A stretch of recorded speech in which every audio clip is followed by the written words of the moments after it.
19 November থেকে শুরু হচ্ছে বিএনপির বিভাগীয় কর্মশালা।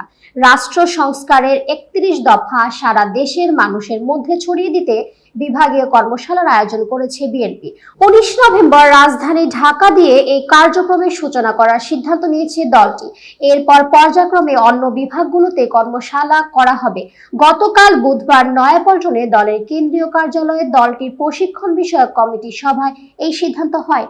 কর্মসূচির অংশ হিসেবে 19 নভেম্বর ঢাকার কর্মশালায় অনুষ্ঠিত হবে।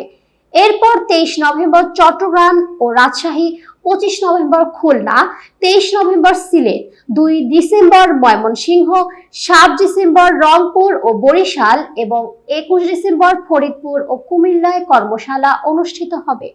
প্রশিক্ষণ বিষয়ক কমিটির সভায় সভাপতিত্ব করেন কমিটির আহ্বায়ক ও বিএনপি স্থায়ী কমিটির সদস্য আব্দুল মঈন খান।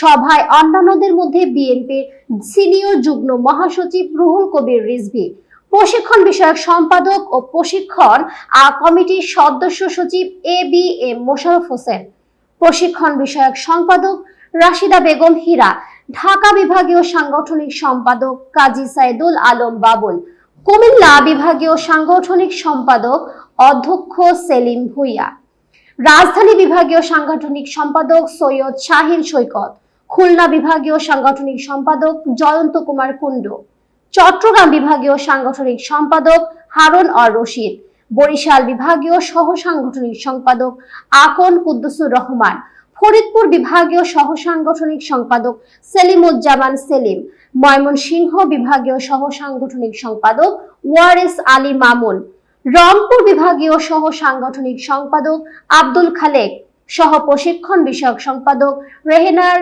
আক্তার রুনু, সহত্রাণ ও পুনর্বাসন বিষয়ক সম্পাদক অ্যাডভোকেট নেওয়াজ আহলিমা আরলি, জাতীয় নির্বাহী কমিটির সদস্য মোহাম্মদ আব্দুস সাত্তার পাটোয়ারি। এতক্ষণ বার্তা বৈঠকের সাথে থাকার জন্য ধন্যবাদ। নতুন নতুন তথ্য ও সংবাদ পেতে বার্তা বৈঠকের ইউটিউব চ্যানেল ও ফেসবুক পেজের সাথেই থাকুন।